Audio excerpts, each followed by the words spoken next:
కొట్లాడి తెలంగాణలోని 7 మండలాలను ఏపీలో కల్పించిన ఘనత తనదే అన్నారు టీడీపీ అధినేత చంద్రబాబు. తాను చేసిన కృషి వల్లే పోలవరం ప్రాజెక్టు వచ్చిందన్నారు.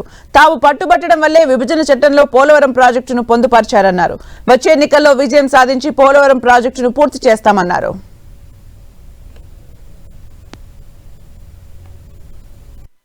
బైఫర్కేషన్ లో పెట్టారు. రాష్ట్రం విడిపోయినప్పుడు ఈ రాష్ట్రానికి న్యాయం చేయాలని పోలవరం ఇచ్చారు.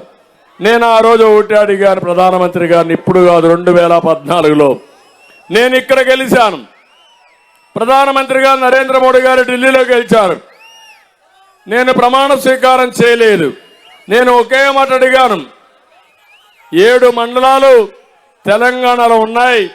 ఆ 7 మండలాలు రాకపోతే, వాళ్ళు ఒప్పుకోకపోతే ప్రాజెక్టు కట్టలేము.